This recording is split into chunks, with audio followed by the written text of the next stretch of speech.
السلام علیکم ورحمۃ اللہ وبرکاتہ۔ ناظرین اکرام، انسان کی زندگی کے 3 دن بڑے اہم ہوا کرتے ہیں۔ سب سے پہلا دن وہ جب انسان پیدا ہوتا ہے، اور جب انسان پیدا ہوتا ہے تو وہ پیدا ہونے کے بعد میں روتا ہے۔ اس کے رونے کی وجہ کیا ہے؟ وہ شیطان کے اثر سے روتا ہے۔ تو ایسی صورت میں ہمیں کیا کرنا چاہیے؟ جب بچہ روتا ہے تو کسی نیک آدمی سے یا کوئی ایسا آدمی جو اذان اور اقامت جانتا ہو، اس کے کان میں اذان اور اقامت کہلوائی جائے۔ داہنے کان میں اس کے اذان کہی جائے اور بائیں کان میں اس کے اقامت کہی جائے۔ یہ کیوں ایسا ہوتا ہے کہ اب انسان کو بتا دیا جاتا ہے اذان اور اقامت کہہ کر اب آپ کو اللہ کے حکم کے مطابق اپنی زندگی کو گزارنا ہے، نبی کی لائی ہوئی شریعت پر اپنی زندگی کو گزارنا ہے۔ نماز، روزہ، ذکر و اذکار، اس طریقے سے آپ کو اپنی زندگی گزارنی ہے۔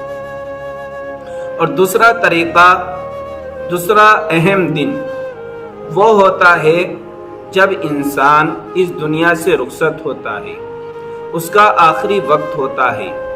جب انسان کا آخری وقت ہو، اس وقت اس کے پاس بیٹھنے والوں کو چاہیے کہ وہ کلمہ طیبہ پڑھیں اور کلمے کا ذکر کریں، تاکہ اس دنیا سے رخصت ہونے والا انسان جس کی زندگی کا یہ اہم دن ہے وہ بھی کلمہ پڑھ لے اور کلمہ پڑھ کر اس دنیا سے رخصت ہو۔ اس وجہ سے انسان کا یہ دوسرا اہم دن ہے۔ تیسرا اہم دن وہ ہے جب انسان کے نامہ اعمال کھولے جائیں گے، یعنی میدان حشر کا دن۔ اس دن انسان کے تمام اعمال کے بارے میں پوچھ گچھ ہوگی کہ دنیا کے اندر آپ رہے، آپ نے اپنی زندگی گزاری، اس زندگی کے اندر ہمارے مطابق کیا عمل کیا اور اپنی زندگی کس طرح آپ نے گزاری۔ تو یہ تیسرا اہم دن انسان کی زندگی کا ہے۔ اس ترتیب سے انسان کے یہ 3 دن اہم دن ہیں۔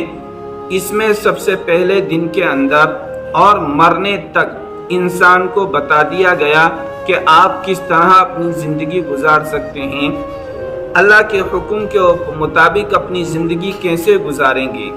اگر آپ نے اللہ کے بتائے ہوئے طریقے پر زندگی گزاری ہوگی تو آپ کے نامہ اعمال اچھے ہوں گے اور آپ جنت کے اندر داخل ہو جائیں گے۔ اسی طرح جو دوسرا اہم دن تھا انسان کے انتقال ہونے والا، اس دن میں اگر وہ کلمہ پڑھ کر گیا ہے تو وہ ضرور بھی ضرور جنت کے اندر داخل ہوگا۔ اگر کلمے کے بغیر مرا ہے، انتقال ہوا ہے، تو ایسی صورت میں وہ جنت کے اندر داخل نہیں ہو سکتا۔ تو ہمیں دنیا کے اندر جو پہلا اہم دن ہے اس کے مطابق ہمیں اپنی زندگی کو گزارنا ہے، نبی کے طریقے پر اور اللہ کے حکم پر۔ پھر ہمارے تمام مراحل جو ہمارے اہم دن ہیں یہ آسان ہو جائیں گے۔ اللہ عمل کی توفیق عطا فرمائے۔